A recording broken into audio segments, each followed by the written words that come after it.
नमस्कार विद्यार्थी मित्रांनो, आज आपण नवीन पाठाला सुरुवात करणार आहोत. पाठाचं नाव आहे बेटा मी ऐकतो आहे. पाठाचे लेखक वपू काळे. वपू काळे अतिशय प्रसिद्ध लेखक आहे.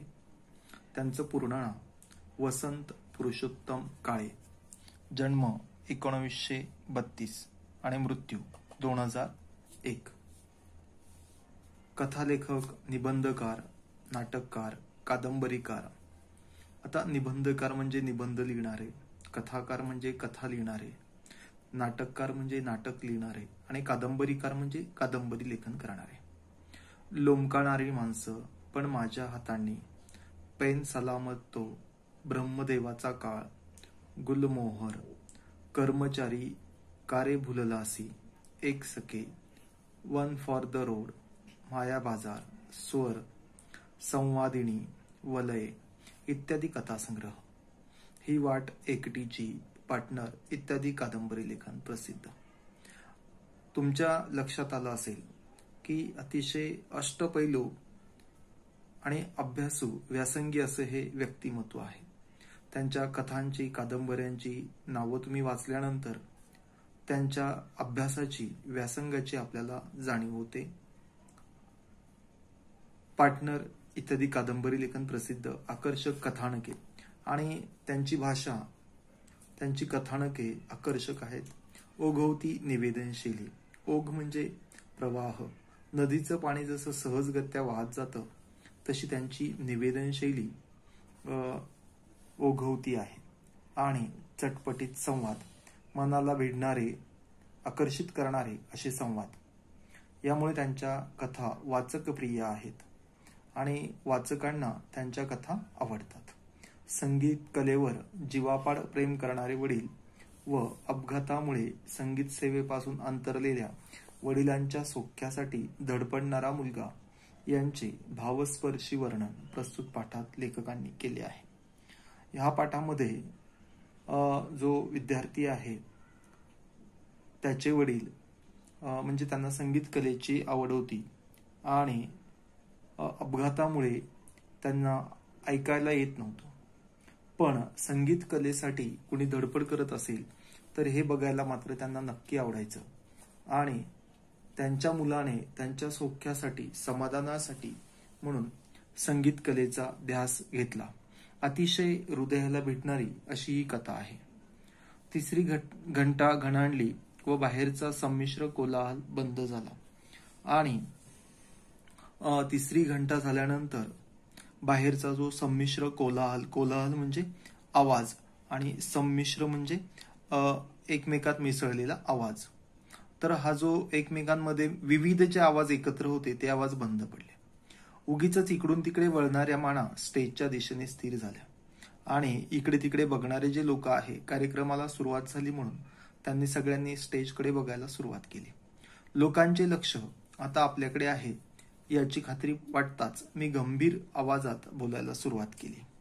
गंभीर म्हणजे शांत, संयत, धीमा आवाज, सिरियस टोन. तर अशा आवाजामध्ये त्यांनी बोलायला सुरुवात केली. सभ्य स्त्री पुरुष हो. माझ्या वादन विद्यालयाचा हा पहिलाच जाहीर कार्यक्रम आहे आणि लेखकांनी बोलायला सुरुवात केली की माझं जे वादन विद्यालय आहे त्यांचा हा जाहीर पहिलाच कार्यक्रम आहे.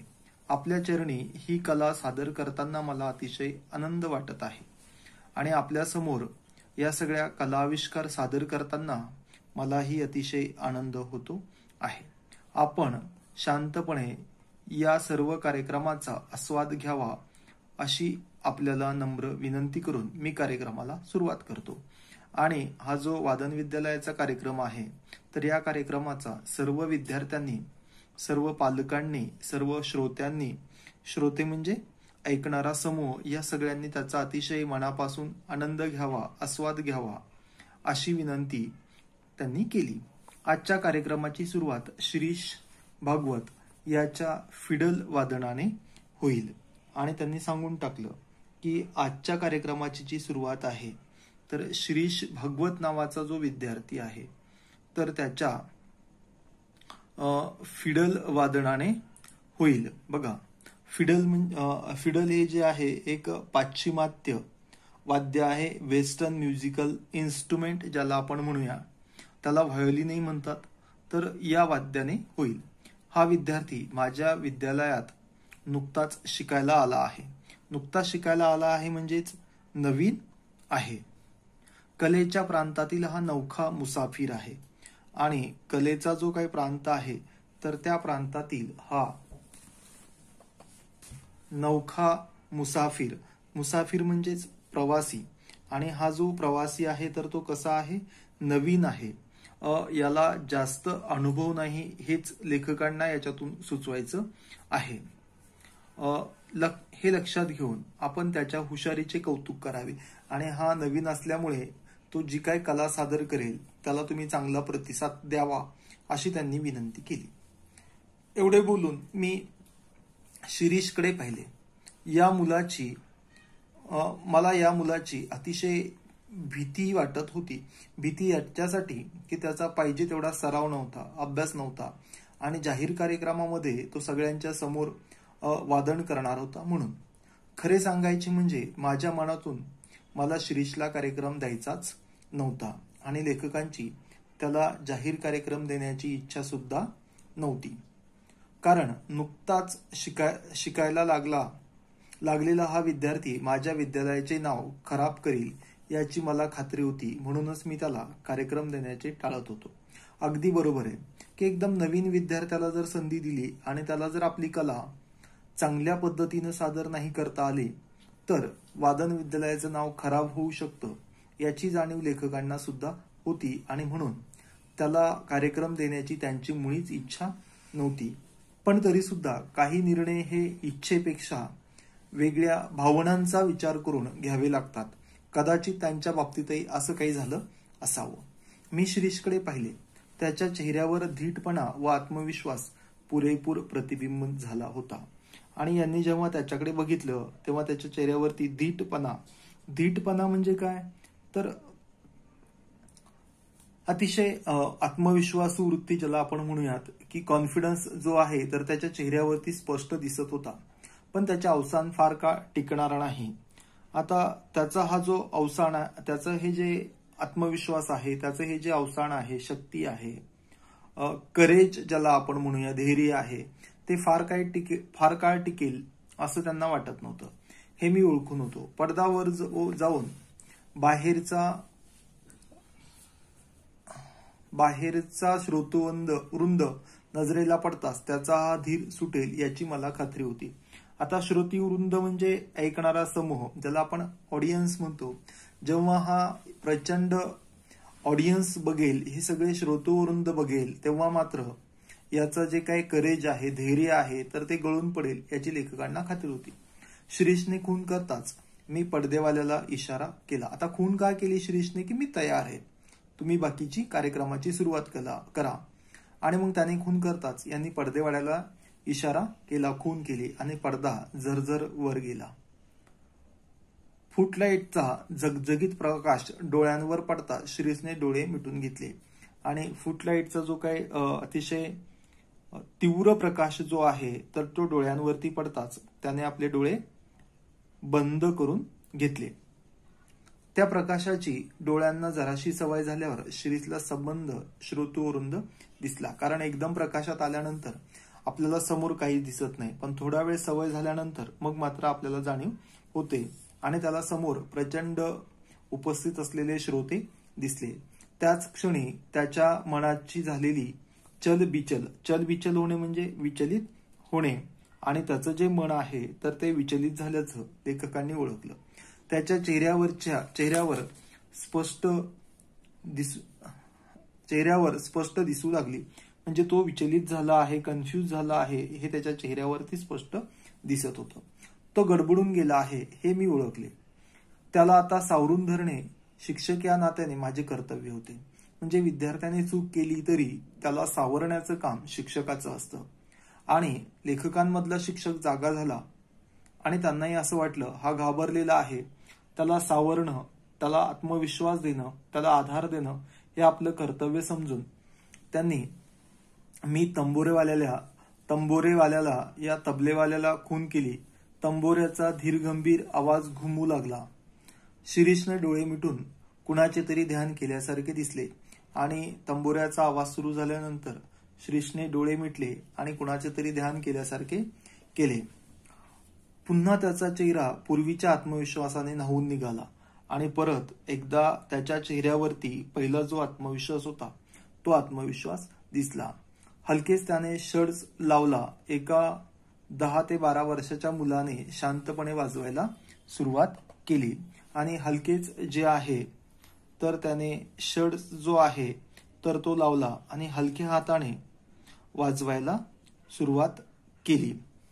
खरं म्हणजे तो नवीन असला तरी त्याच्या चेहऱ्यावरती आत्मविश्वास पूर्णपणे होता आणि तो आपल्या ज्याला आपण म्हणूया आपल्या क्षेत्रामध्ये अतिशय परिपूर्ण असल्यासारखा त्याने वाजवायला सुरुवात केली. ते पाहून सर्व श्रोतृवृंद जे आहे तर शांत बसले. धीमीपणाने शिरीषने भूप रागातली गत वाजवायला सुरुवात केली आणि हळूहळू त्याने जे आहे तर भूप रागामधली जी काही गत आहे त्या रागामध्ये त्याने वाजवायला सुरुवात केली. तेच ते सूर, मात्रेचाही फरक नाही. म्हणजे अगदी जसं त्याला पाहिजे होतं त्या रागामध्ये जसं वाजवायला पाहिजे होतं अगदी तसं त्याने वाजवलं. थोडी सुद्धा चूक त्याच्यातून झाली नाही. मात्रेचीही चूक झाली नाही. तो शांतपणे वाजवू लागला आणि आजपर्यंत बसला नव्हता एवढा धक्का मला बसला. धक्का बसणे म्हणजे काय? अचानक यांना धक्का बसला, कारण यांना त्याच्याकडून एवढी अपेक्षा नव्हती. कारण यांना असं वाटलं होतं की नवीन असल्यामुळे हा काही एवढं व्यवस्थित वाजवू शकणार नाही. पण त्यांना धक्का बसला. धक्का बसणे म्हणजेच हादरणे. कानावर विश्वास बसेना आणि नजरेवरही बसेना. आता मात्र त्यांनी जे गृहीत धरलं होतं ते मात्र काही झालं नाही आणि त्याच्यामुळे त्यांचा स्वतःच्याच कानावर विश्वास बसत नव्हता. पंचेंद्रिय दगा तर देत नाहीत ना, अशी शंका मनात चाटून गेली आणि आपले जे काही पंचेंद्रिय आहे, नाक, कान, त्वचा, जीभ, म्हणजे ज्यांच्यामुळे आपल्याला बाहेरच्या जगाची जाणीव होते ते आपल्याला धोका तर देत नाहीये ना, आपला काहीतरी गैरसमज तर होत नाहीये ना, असं त्यांना वाटलं. म्हणजेच पंचेंद्रिय डोळे, नाक, कान, जीभ व त्वचा, 5 सेन्स ऑर्गन्स ज्याला आपण म्हणतो. तुम्हीच सांगा, सुमारे 6 महिन्यापूर्वी शिरीष माझ्या विद्यालयात आला. धीटपणे त्याने विचारले. आपणच का पी जनार्दन? मी सुहास्य मुद्रेने म्हणजे हसून त्याला होय म्हटले. म्हणताच तो म्हणाला, माझे नाव शिरीष भागवत. घरी शिरीष म्हणतात मला. गाण्याची फार आवड आहे. तुला गाण्याची आवड आहे तर? माझ्यापेक्षा माझ्या वडिलांना मी शिकलेले आवडेल.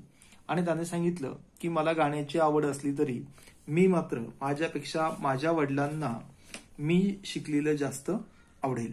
त्याच्या चमत्कारिक उत्तरानेच मला नवल वाटून गेले.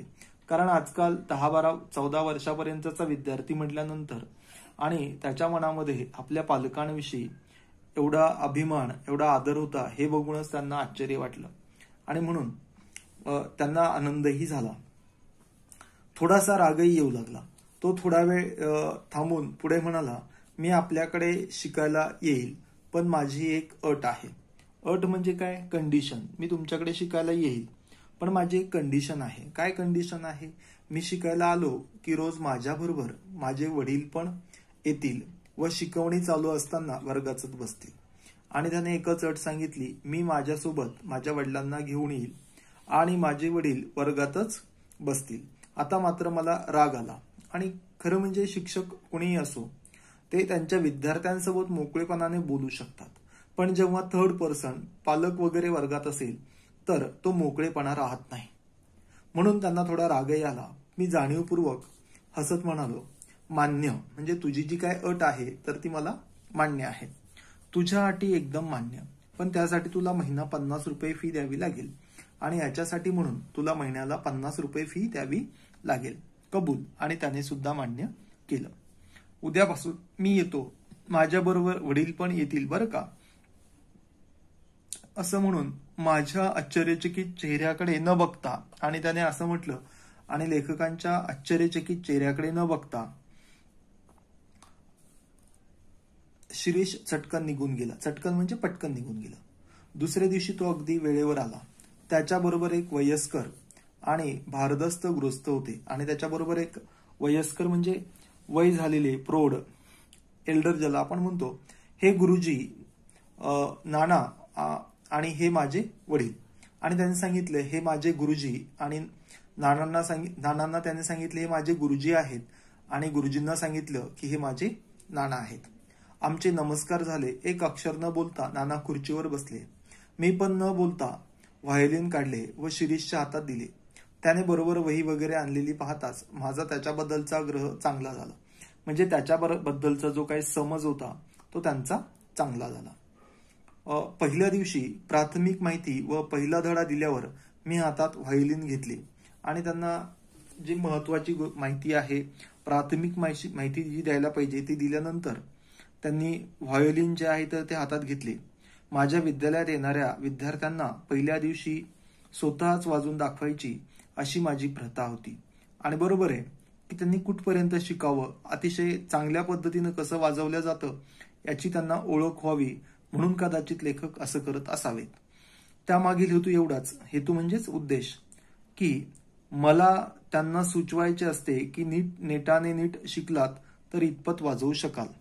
आता नेटाने म्हणजे काय, तर मध्ये ब्रेक न घेता सतत मेहनत करत राहिला तर तुम्ही सुद्धा एवढं चांगलं वाजवू शकाल.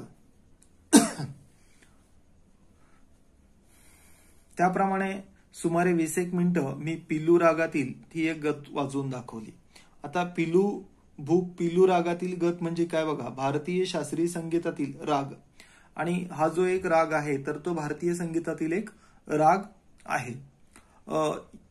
तर इतपत जीवाचे कान करून नाना ऐकत होते व शिरीष माझ्याकडे व नानांकडे आळीपाळीने बघत होता. आळीपाळीने बघणे म्हणजे एकदा सरांकडे एकदा त्याच्या वडिलांकडे बघणे. मी व्हायोलिन खाली ठेवले व नानांकडे पाहिले. त्यांच्या चेहऱ्यावर तृप्तीचे समाधान स्पष्ट दिसले होते आणि नाना समाधानी झाल्याचं त्यांच्या लक्षात आलं होतं.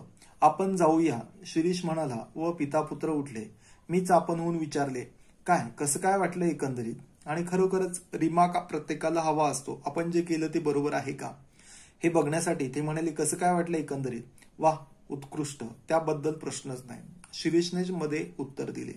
आणि लेखकांना अपेक्षा होती की त्याचे वडील बोलतील, पण यावेळीही त्याचे वडील बोलले नाही.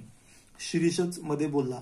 मला त्याच्या आगाऊ स्वभावाचा राग आला. आगाऊ स्वभाव म्हणजे अहंकारी वृत्ती, ज्याला आपण म्हणूया की गरज नसताना नको तिथे बोलणे. आपण कुठं असता कामाला, भोचकपणे शिरीष पुन्हा म्हणाला. आता भोचकपणे म्हणजे मध्येच तोंड उघडून बोलणारा आगाऊ स्वभाव, ओव्हर स्मार्ट ज्याला आपण म्हणूया, तोच मध्ये म्हणाला. मला वाटले की मध्ये मध्ये बोलल्याबद्दल नाना शिरीषला दम भरतील.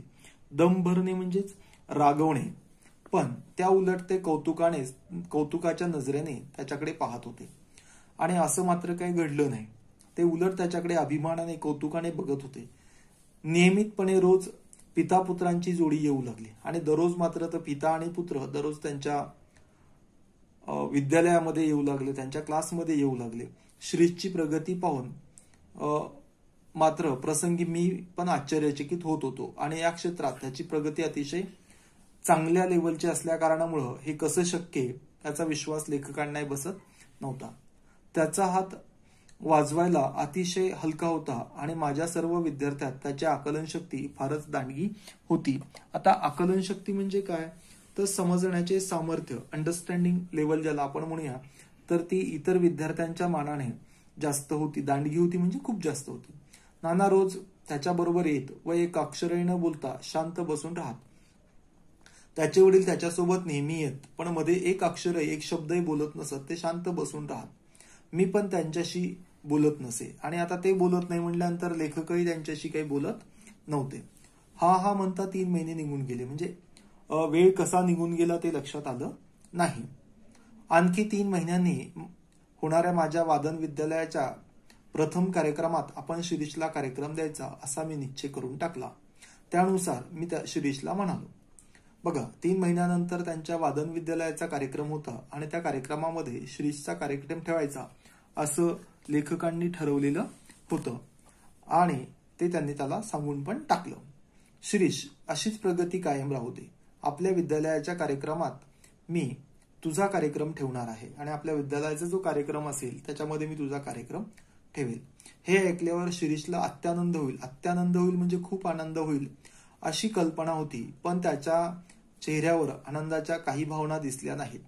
पण त्याच्यावर मात्र त्याचा काहीच परिणाम झाला नाही, म्हणजे त्याला त्याचं काहीच वाटलं नाही. इतकेच नव्हे तर त्याचा चेहरा काहीसा उतरला, म्हणजे उलट तो नाराज झाल्यासारखं त्यांना वाटलं. मी विचारले, का रे, काय झालं तुला हे ऐकून? काहीच आनंद वाटत नाही का? गंभीर आवाजात ठाशीव स्वरूपाचे उत्तर आले. आता ठाशीव म्हणजे ठाम, ठळक, स्पष्ट, आणि गंभीर आवाजामध्ये त्याने आपलं स्पष्ट उत्तर दिलं. काय म्हणाला तो बघा. त्याचे उत्तर आले, माझ्या नानांना त्याचा आनंद जास्त होईल आणि मला तर आनंद होईलच, पण माझ्यापेक्षा सुद्धा अजून कुणीतरी आहे ज्यांना जास्त आनंद होईल आणि ती व्यक्ती म्हणजे माझे नाना. पिता पुत्र गेले आणि प्रत्येक वेळी मिळणाऱ्या शिरीषच्या तरेवाईक म्हणजे वेगळ्या उत्तराचे आश्चर्य करीत मी बसलो. प्रत्येक वेळी तो नानांचे नाव का घेतो, म्हणजे प्रत्येक वेळेला नानांना का मध्ये घेतो व नाना अगदी रोज त्याच्याबरोबर का येतात, याचे रहस्य म्हणजे गूढ, जी गोष्ट आपल्याला समजत नाही, ज्याचा थांग पत्ता लावणे पॉसिबल होत नाही, असं रहस्य काय असावे या प्रश्नाचे उत्तर मला सापडेना.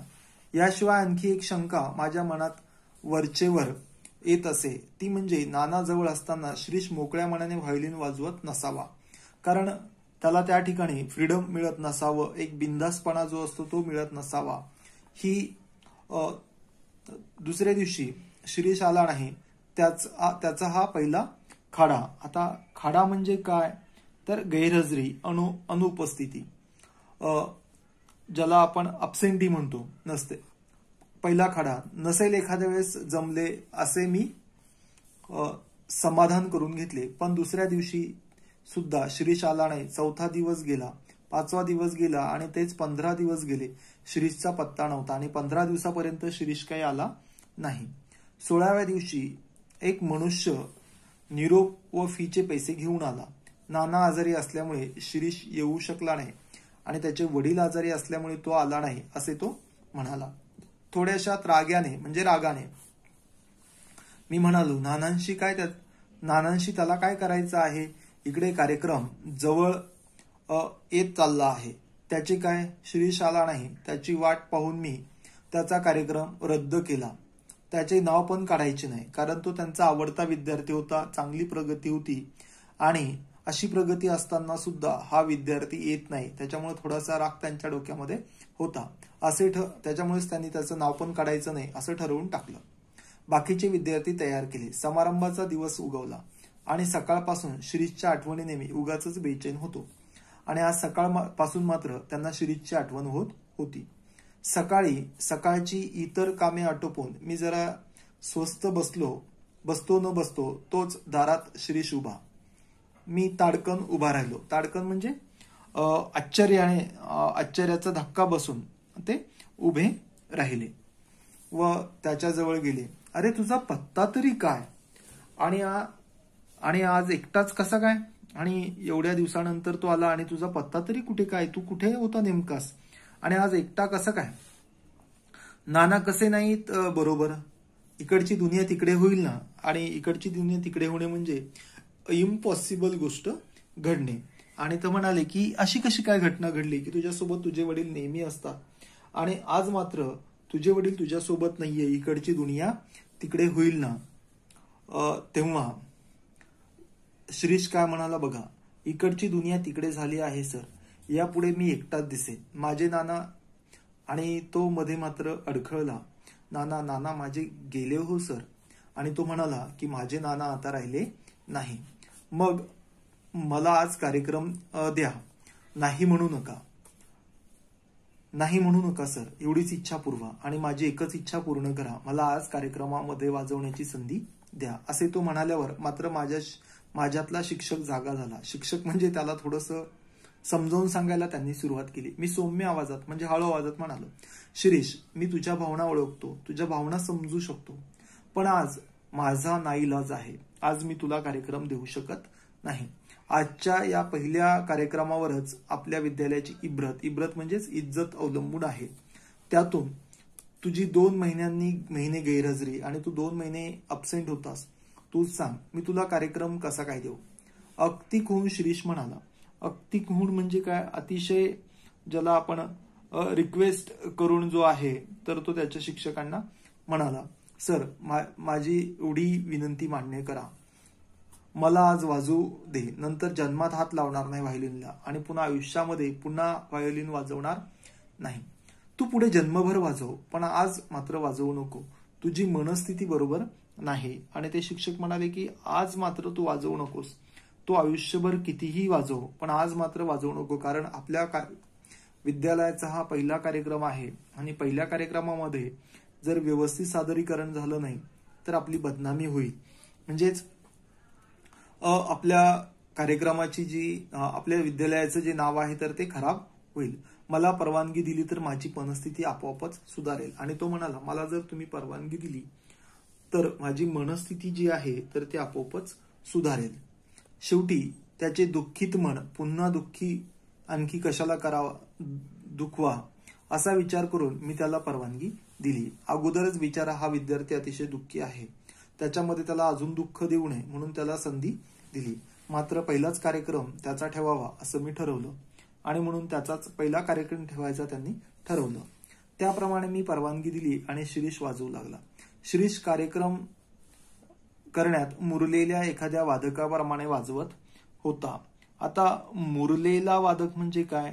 तर जो अतिशय कलेमध्ये पारंगत आहे, एक्सपर्ट आहे, तर त्याच्यासारखा तो वाजवत होता. इतके शिकला तरी कुठे याचा मी विचार करत होतो. आणि त्यापेक्षा मला मुख्य प्रश्न पडला होता की नवीनच शिकायला लागलेला मुलगा इतके उत्कृष्ट वाजवतो तर जुने मुरलेले विद्यार्थी किती छान वाजवत असतील असेच बाहेरचे लोक म्हणत असणार. कारण नवीन म्हणूनच त्यांनी सुरुवातीला संधी दिली होती. मात्र प्रेक्षकांमध्ये मात्र आता याच्यापेक्षा अजून चांगलं ऐकायला मिळेल अशी उत्सुकता निर्माण झालेली असेल याची भीतीही त्यांच्या मनामध्ये निर्माण झाली. शिरीष आत आला व त्याने माझ्या पायावर डोके ठेवले. मी त्याला उठवले आणि विचारले आणि त्यांनी त्याला विचारले. काय विचारले बघा, हा काय प्रकार आहे? तू माझ्याकडे न येता आणखी कुठे शिकत होतास? आणि त्यांनी विचारलं, तू एवढा छान वाजवतो म्हणजे तू अजून कुठेतरी शिकत होतास? डोळे पुशी शिरीष म्हणाला, सर काही भलती शंका, तुम्ही चुकीची शंका घेत आहात. मी तुम्हाला सर्व सविस्तर सांगतो. आणि तो म्हणाला की जे काय घडलेलं आहे ते मी तुम्हाला व्यवस्थित सांगतो. ज्या दिवशी मी तुमच्याकडे फी व चिठ्ठी पाठवली त्याच रात्री नाना वारले. ज्या दिवशी त्यांनी चिठ्ठी आणि फीचे पैसे पाठवले होते त्या दिवशी ते वारले. मला धक्काच बसला. ज्यांच्यासाठी शिकत होतो, म्हणजे खरं म्हणजे त्याला हे सगळं आवडत होतं असं नाही, पण आपल्या वडिलांच्या समाधानासाठी तो शिकत होता.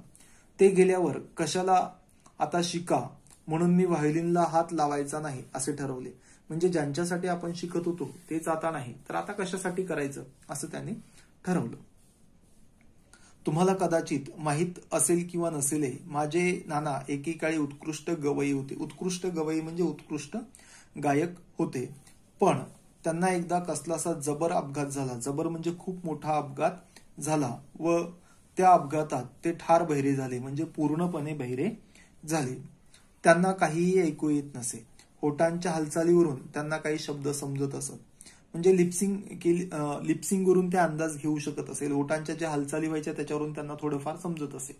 बहिरेपणामुळे व इतर गैरसोयीपेक्षा संगीत सेवा अंतरली याचाच नानांना धक्का बसला. म्हणजे बहिरेपणाच्या जे काही गैरसोयी असतात त्यात सगळ्यात जास्त गैरसोय म्हणजे त्यांना संगीत सेवा अंतरली. म्हणजे आता संगीताचं त्यांना काही ऐकायला येत नव्हतं.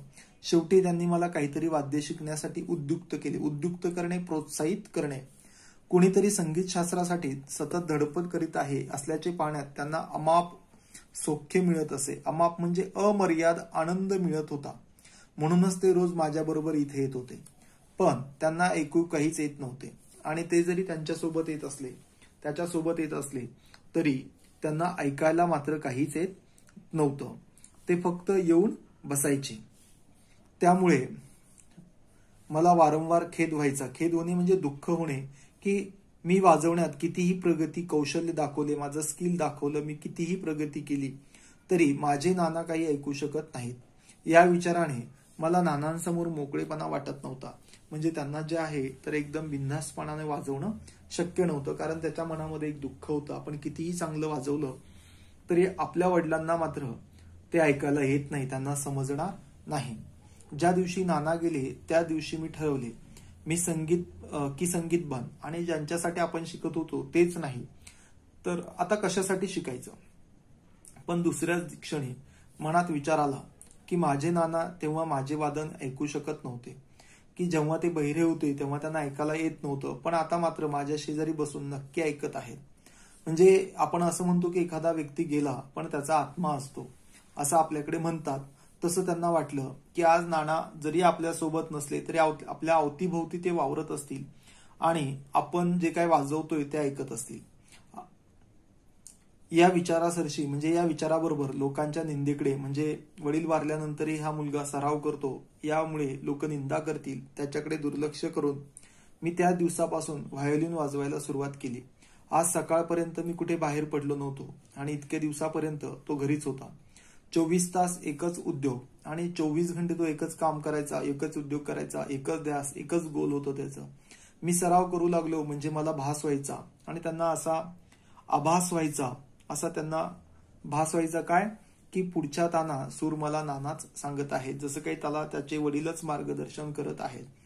आज कार्यक्रमाच्या सुरुवातीला एवढे लोक पाहून मी गडबडून गेलो, म्हणजे घाबरला, गोंधळला. पण डोळे मिटून घेताच नानांची मूर्ती डोळ्यासमोर आली. नाना मला दिसलेत.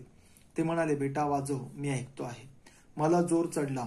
माझ्या डोळ्यांसमोर प्रेक्षक नव्हते, थिएटर नव्हते, कोणी नव्हते. होते फक्त माझे नाना आणि माझा सूर. शिरीष गप्प बसला आणि मी काहीच बोलू शकत नव्हतो. बघा, एक आपण आपल्या पालकांकडून जर एक आदर्श घेतला, चांगली शिकवण घेतली तर त्याचा परिणामही चांगलाच होतो.